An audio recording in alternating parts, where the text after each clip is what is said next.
Coming up on Mountain News this morning, a man who is accused of shooting someone, causing a school lockdown and a manhunt made his first appearance in court yesterday. And an eastern Kentucky county wants to bring more tourism to its area by opening ATV trails for public access. Dedicated to eastern and southern Kentucky, this is WYMT Mountain News this morning. Good morning. I'm Madison Carmouche. It is 5:31 on March 21st, 2024. Let's check in with meteorologist Tim Drawbridge for a look at your forecast this morning.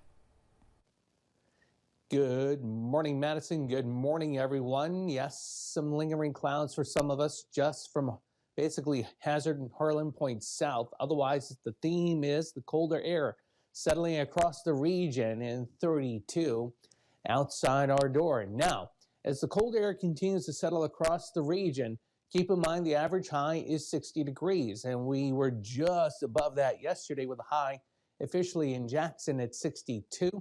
Today, 10 degrees colder from basically Breathitt and Perry counties points north. Some of you, as you cross the state line into Tennessee, really no change because the boundary comes back at us as a warm front with an increase of moisture and a shower threat for tomorrow. Temperature-wise, you can see it, upper 30s, lower 40s to the south, up toward Moorhead. It's 28 near 30, Irvine and Ashland. All right, here is the satellite radar composite. Boundary again settling just to our south, right through here.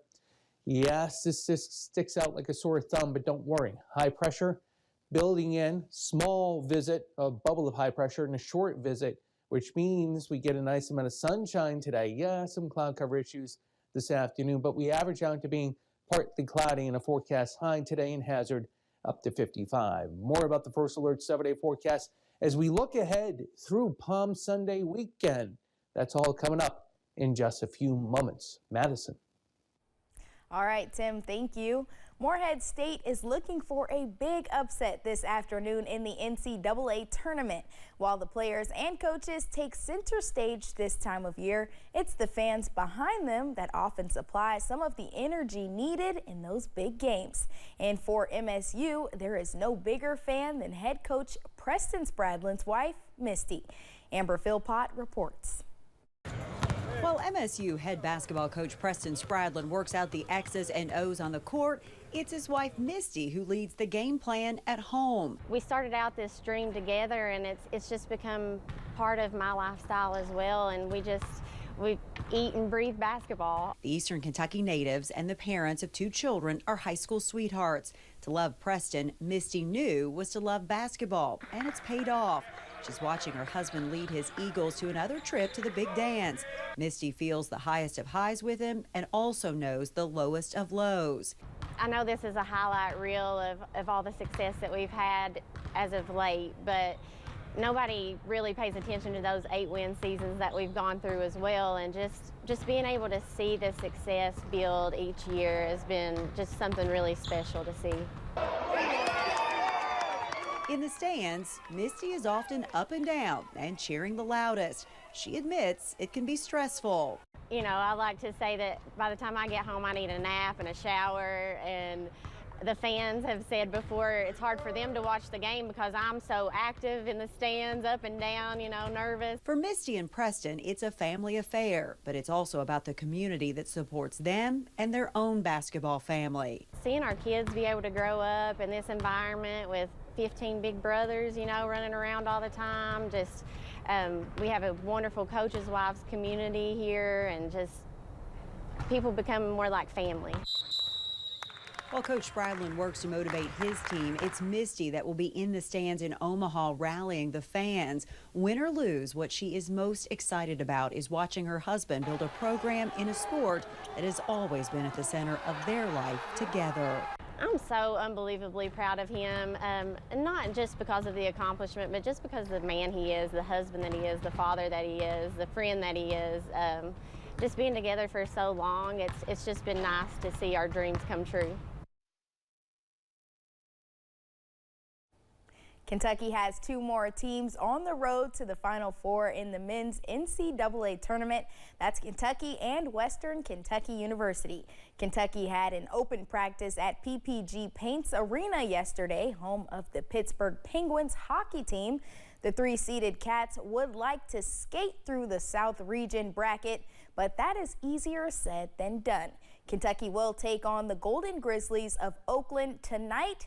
A good number of fans were in the arena to watch them practice yesterday.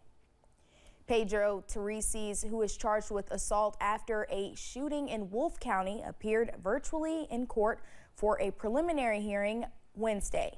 A Kentucky State Police detective testified about the case. He said the shooting happened after an argument over a side-by-side. Tereses' attorney argued his bond, which is set at $5 million, should be lowered. Judge Gary Salyers said that he will review the amount. The Wolfe County grand jury will now hear the case and consider an indictment. We continue to follow a case out of Wayne County where one man died after a shooting, while a Wayne County deputy was also injured. Police have not released the identities of those involved in the case. The shooting happened at a home on Carter's Dock Road. The Wayne County coroner says a man died following a standoff situation. Investigators say the deputy was serving papers when he was shot, and a vest likely saved his life. The possibility of being shot is a danger law enforcement officers face every day. FBI crime data shows that in February of 2024, 7 officers were feloniously killed. Firearms were used in 5 of those 7 incidents. In 2023, a national FOP report shows 8 officers were shot in Kentucky. That number is down from 16 officers shot in 2022. So far this year, 3 officers have been shot in the line of duty. A parent's worst nightmare often involves a gun on their child's campus. This month, a student snuck one into Lafayette High School that officials were not aware of for 2 days. Now, an employee tells us school leaders want teachers to help security check for weapons. We're also hearing ways students may be getting around the rules. Our sister station WKYT was able to talk to a Lafayette High School teacher who asked us to change their voice for anonymity. There are guns coming in there are guns in this building every single day, guns and knives, and what they do is they put them in their groin, and then if the metal detector goes off and they get wanded, then they pull their phone out of their pocket and show the phone and say, oh, it's my phone, setting off the metal detector. The district said in this month's incident, a security staff member failed to properly check the student. That staff member no longer works for FCPS. A former Laurel County teacher was indicted on sexual abuse charges on Friday. 31-year-old William Trevor Goodson is facing multiple charges related to a reported inappropriate relationship with a minor. According to the Laurel County School District, Goodson was a teacher and worked in the district's athletics department. According to CourtNet, Goodson was indicted on several charges, including unlawful transaction with a minor and rape. A man is dead after a pickup truck fell on him in Knox County. The Richland Fire Department says they were called to a home on Valentine's Branch Tuesday night.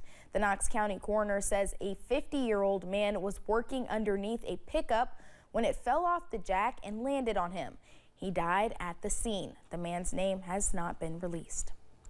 A Laurel County man is behind bars after police say he tried to get away from them. 35-year-old Jonathan Coots was arrested on Tuesday. It happened after police tried to perform a traffic stop on a motorcycle that had no registration plates on it. Coots drove off and went into a wooded area before ditching the motorcycle and taking off on foot. He was taken to the Laurel County Correctional Center. One Floyd County town is hoping to bring tourism to the forefront, saying their neighborhoods have been frozen in time and it is time to rev things up. WYMT's Buddy Forbes has more from Wheelwright. Some of Wheelwright's leaders are ready to take advantage of what the town has to offer. When I was growing up, as you see behind me, that's what our town looked like at one point. And it's all, we just keep going backwards. hoping to move the city forward with adventure tourism. That's all we have. We're surrounded by mountains. The trails are there. We just got to do the legal part and open them that way. City Commissioner Michael Tackett just introduced a proposal to develop a tourism space on a 60-acre plot on a mountain near City Hall. But we have all of that to work with. If I could get a fairgrounds type property with some campgrounds where we could hold festivals, that type of nature, just something to bring the area to Wheelwright. Hoping the ground will be used to host visitors, festivals, and eventually serve as a trailhead for a potential ATV trail. I'm also going to try to implement an ATV-friendly town, get that in place so that then we can develop something.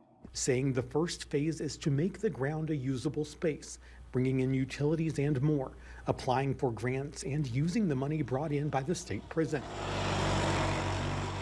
But the second phase requires chats with private landowners to connect trails for riders to enjoy. That's our long shot goal, is the trail system. Tackett says he has already seen enough support for the idea to get the wheels turning. And it's time to move forward more. Trying to drive progress home. In Floyd County, Buddy Forbes, WYMT Mountain News. Tackett introduced the project last night in front of the council and community members, also asking to create an ATV ordinance to make the city more accessible to riders. The results of those requests have not yet been reported. When we return on Mountain News this morning, Mattel is opening up a new theme park with more attractions for everyone's favorite doll, Barbie.